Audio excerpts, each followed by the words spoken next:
ఓం నమ శివాయ. ఓం నమో నారాయణాయ. ఓం శ్రీ స్వర్ణాకర్షణ కాల భైరవాయ నమో నమ.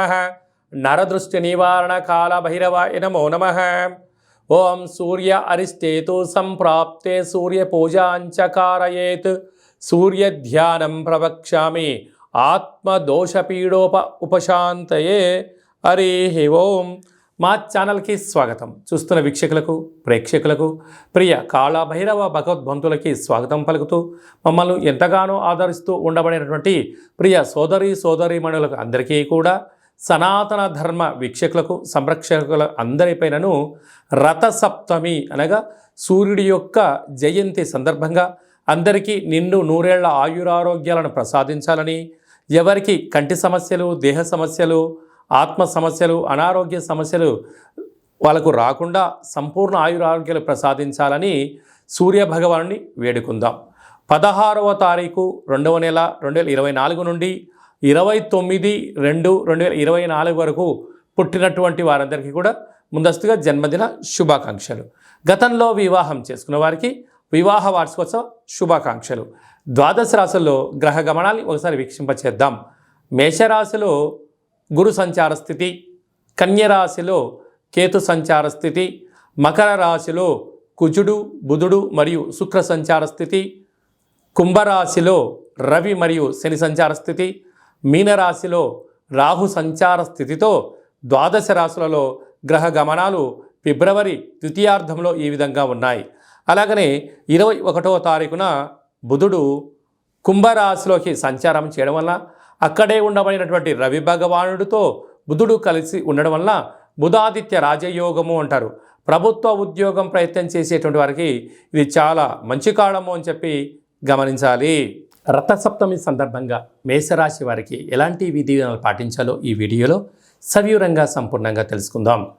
మేషరాశిలో ఏ నక్షత్రాలు వస్తనగా అశ్విని నక్షత్రంలోని 4 పాదాలు, భరణి నక్షత్రంలోని 4 పాదాలు, కృత్తికా నక్షత్రంలోని 1 పాదం కలిపితే మేషరాశి. చాలామందికి పుట్టినటువంటి కాల సమయంలో డేట్ ఆఫ్ బర్త్లో లేనటువంటి కారణం వలన పేరు యొక్క మొదటి అక్షరాన్ని అనుసరిస్తూ ఆ రాశిని తెలుసుకునే ప్రయత్నం అవుతుంది.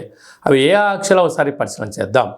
చు, చే, చో, లా, లీ, లు, లే, లో, ఆ అక్షరాల వారందరూ కూడా మేషరాశి జాతకులే. మేషరాశికి అధిపతి కుజుడు. ఈ రథసప్తమి సందర్భంగా రాశాధిపతి కుజుడు అవ్వడం వలన విశేషంగా సూర్యభగవానునికి ఎరుపు ఒత్తులతో దీపం పెట్టడం, ఎరుపు వస్త్రాలు ధరింపచేసుకోవడం, గోధుమలతో కూడుకున్న ఆహారాన్ని, చక్కెర పొంగలని సూర్యనారాయణునికి ఆహారంగా నైవేద్యంగా ఏర్పాటు చేసి భక్తులకు ప్రసాదంగా పంచడం వలన సంపూర్ణ ఆయురారోగ్యాలు, భూమికి సంబంధించిన వివాదాలు తొలగిపోతాయని చెప్పి గమనించాలి. రాశిలోనే గురువు, 6వ స్థానంలో కేతువు, రాజ్యస్థానంలో కుజుడు, బుధుడు, శుక్ర సంచార స్థితి, లాభస్థానంలో ఏడాది తర్వాత రవి చేత శని సంచార స్థితి ఉండడం, మీనరాశిలో రాహు సంచార స్థితి ఉన్నప్పుడు ప్రధానంగా ఇలాంటి కాల సమయంలో తొందరపాటు నిర్ణయాలకు ఇది సరైన సమయం కాదు. వృత్తులలో, ఉద్యోగాల్లో, వ్యాపారాలలో స్వల్పమైనటువంటి ఆటంకాలు ఉండినను మనోధైర్యంగా ఉండగలిగినట్లయితే మౌనం ఆరోగ్యం అన్నట్టుగా ఇలాంటి కాల సమయంలో మౌనమే మీకు ఆరోగ్యము, ధ్యానమే ప్రశాంతత, దానమే మీకు అదృష్టము, యోగాన్ని కలిగిస్తుందని చెప్పి గమనించాలి. ఎందుకనగా లాభస్థానంలో శని భగవానుడి చేత రవి చేత శని కలిసి ఉండడం వల్ల వీరిద్దరూ తండ్రి కొడుకులతో అవుతారు. కనుక ధనపరమైనటువంటి స్వల్పమైనటువంటి విభేదాలు వచ్చే అవకాశాలు ఉన్నాయి. కనుక ఫిబ్రవరి ద్వితీయార్థంలో తృతీయార్థంలో వీరికి ప్రభుత్వ ఉద్యోగ ప్రయత్నం చేసేవారికి చాలా యోగదాయకం. కనుక ప్రభుత్వ అధికారులతో కానీ, బంధువులతో కానీ, మిత్రులతో కానీ, స్నేహితులతో కానీ వాగ్వివాదాలకు దూరంగా ఉండండి. ఎదుటి వ్యక్తులు ఏదైనా చెప్తే వినే ప్రయత్నం చేయండి. విన్న తర్వాత దాన్ని అర్థం చేసుకొని మాట్లాడగలిగితే మీకు ఉన్నతమైన బంగారు భవిష్యత్తు రోజులకు మీరే కేంద్ర బిందులు అవుతారు. వ్యవసాయ సోదరీమణులకు, సాఫ్ట్వేర్ హార్డ్వేర్ ఉద్యోగస్తులకు, స్వయం వృత్తులు సేవా రంగాల వారందరికీ ఇది చాలా మంచి కాలము అని చెప్పి గమనించాలి. ఫిబ్రవరి మాసంలో 16వ తారీఖు నుండి 29వ తారీఖు వరకు ముఖ్యమైనటువంటి పండగల గురించి క్లుప్తంగా సవివరంగా సంపూర్ణంగా తెలుసుకుందాం.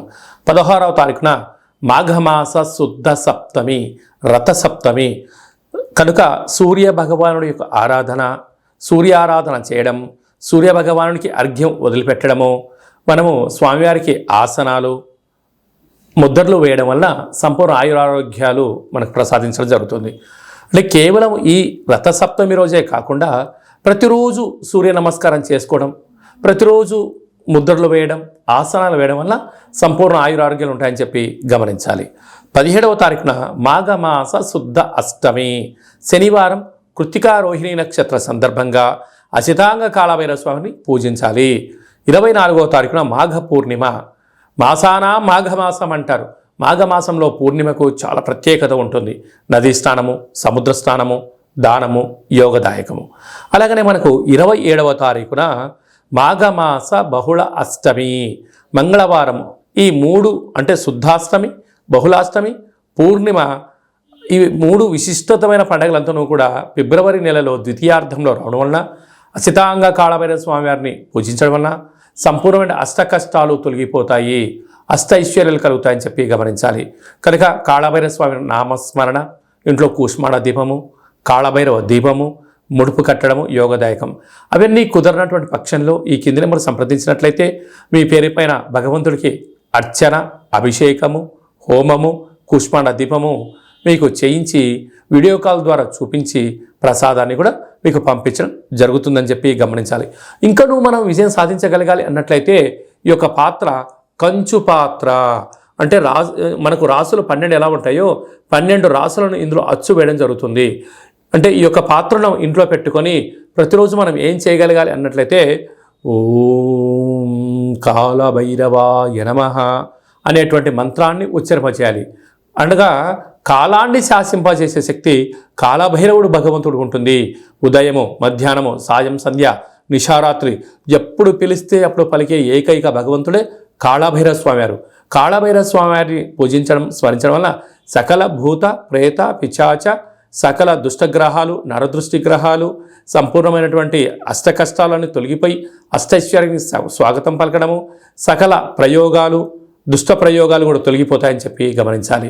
ఈ పాత్ర వలన ఉపయోగం ఏమిటయ్యనగా ఓంకారనాదము శబ్దం రావడము, కాళభైరవ స్వామికి స్మరించడం వలన మానవుని యొక్క దేహంలో ఉండబడినటువంటి షట్చక్రాలు వికసింపచేసి దరిద్రము పోయి అదృష్టం కలుగుతుందని చెప్పి గమనించాలి. ఒక్కసారి ఈ యొక్క పాత్ర ద్వారా ఎలా శబ్దం వస్తుందో ఒకసారి వీక్షింపచేద్దాం.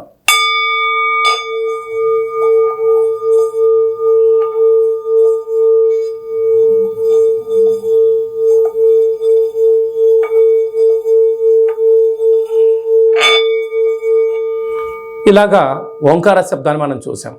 అలాగా శబ్దద్వైతం వలన సకల అష్ట కష్టాలు తొలగిపోతాయి, అష్టైశ్వర్యాలు కలుగుతాయని చెప్పి గమనించాలి. ఈ యొక్క కంచు పాత్రతో పాటి ఒక కాళభైరవ స్వామి యొక్క పిరమిడు, డాలరు, కంకణము, విగ్రహము, అలాగనే మీకోసం ప్రత్యేకంగా కాళభైరవ హోమాన్ని ప్రత్యక్ష ప్రసారంగా వాట్సాప్ కాల్ ద్వారా చూపించి మీకు అందజేయడం జరుగుతుంది. మీ పేరు పైన కూష్మాణ దీపం కూడా పెట్టడం జరుగుతుంది. ఆసక్తి గలవారు ఈ కింద నెంబర్ని సంప్రదించవచ్చు. అలాగే మీ వ్యక్తిగత జాతకం తెలుసుకోవాలనుకుంటున్నారా?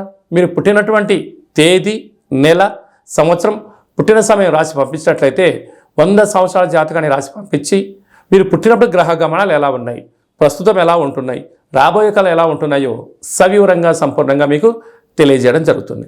అలాగే చాలామందికి డేటా ఆఫ్ బర్త్లు లేనటువంటి వాళ్ళు ఎవరైనా ఉన్నట్లయితే మీ పేరు యొక్క మొదటి అక్షరాన్ని అనుసరిస్తూ ఆ రాశిని తెలియచేస్తూ కాళభైరవ ఉపాసన చేత భూత భవిష్యత్ వర్తమానాన్ని తెలియచేస్తూ మీ జాతకం చెప్పించుకున్న ప్రతి ఒక్కరికి కూడా మన యొక్క కాళభైరవ స్వామి యొక్క దేవాలయంలో అర్చన, అభిషేక, హోమ కార్యక్రమాలను కూడా చూపించి మీతో స్వామివారికి నమస్కారం పెట్టించడము, స్వామివారికి ఆశీస్సులు మీకు ప్రసాదింపజేయడం జరుగుతుంది అని చెప్పి గమనించాలి.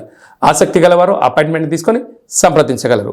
అలాగే మీ అబ్బాయికి కానీ అమ్మాయికి కానీ ఎంత ప్రయత్నం చేసినా వివాహం అవ్వడం లేదా, ఎందుకు అవ్వట్లేదో తెలుసుకొని వచ్చినటువంటి జాతకము, వధూవరుల జాతకాలు, జాతక పొంతన చూసి వీరికి వివాహ యోగము, సంతాన యోగము, ఎలాంటి యోగాలు ఉన్నాయో తెలియజేయడం జరుగుతుంది. అలాగే గతంలో వివాహమైన దంపతులు తరచూ గొడవ పడుతున్నారా?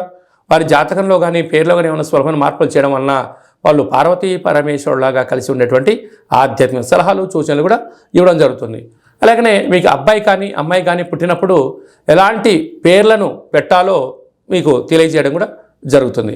చాలామందికి కాళభైరవ మంత్ర సాధన ఎలా చేసుకోవాలి, కాళభైరవ స్వామి ఆశీస్సులు ఎలా పొందాలి అనుకుంటున్న వారందరికీ కూడా మన యొక్క దేవాలయంలో కాళభైరవ స్వామి యొక్క మంత్ర ఉపదేశం ఇవ్వడము, కాళభైరవ స్వామి ఆశీస్సులు ఎలా పొందాలో సవివరంగా సంపూర్ణంగా తెలియజేయడం జరుగుతుంది. అనేక మందికి మీరు పుట్టినటువంటి రోజున, మ్యారేజ్ డే రోజున మీరు అర్చన అభిషేకం చేయించుకోవాలనుకుంటున్న వారందరికీ కూడా మన యొక్క కాళభైరవ స్వామి యొక్క దేవాలయంలో మీ పేరుపైన స్వామివారికి అభిషేకము, అర్చన, కాళభైరవ హోమం కూడా చేయించడం జరుగుతుంది. అలాగే అన్నప్రసాద వితరణ కూడా చేయడం జరుగుతుంది. ప్రధానంగా అందరికీ వ్యక్తిగత నరుడు యొక్క దృష్టికి నల్లటి నాపర ఎలా బద్దలు అవుతుంటుందో మీ అందరికీ కాళభైరవ స్వామి వారి యొక్క రుద్రాక్షని మీకు నరదృష్టి నివారణ ప్రసాదంగా పంపించడం జరుగుతుంది. కనుక ఆసక్తి గలవారు ఈ కిందమును సంప్రదించి నరదృష్టి రుద్రాక్షను సంపాదించి ఆ యొక్క దుష్టగ్రహాన్ని దూరం చేసుకొని అదృష్ట లక్ష్మికి స్వాగతం పలకగలరు. అందరిపైనను కాళభైరవ స్వామి యొక్క ఆశీస్సులు, అసితంగా కాళభైరవ స్వామికి ఆశీస్సులు ఉండాలని కోరుకుంటూ ఆశీర్వచనం. ఓం కాళకాలాయ విద్మహే కాళాతీతాయ ధీమహి తన్నో శ్రీ స్వర్ణాకర్షణ కాళభైరవ ప్రచోదయాతు. అందరికీ నరదృష్టి నివారణ కలగాలని, అందరికీ చల్లని చూడు ప్రసాదించాలని కాళభైరవ స్వామి వేడుకుందాం. ఈ వీడియో మీకు నచ్చినట్టయితే లైక్ చేయండి, షేర్ చేయండి, మా ఛానల్ని సబ్స్క్రైబ్ చేసుకోండి, పైన ఆల్ అనే బటన్ కూడా తెలియచేయండి. ఈ భక్తి సమాచారాన్ని మీరు ఎవరి గురించి క్షేమం ఆలోచన చేస్తున్నారో, మీ క్షేమం గురించి ఎవరు ఆలోచన చేస్తున్నారో ఈ భక్తి సమాచారాన్ని చేరవేసి కాళభైరవ స్వామికి ఆశీస్సులు పొందగలరు.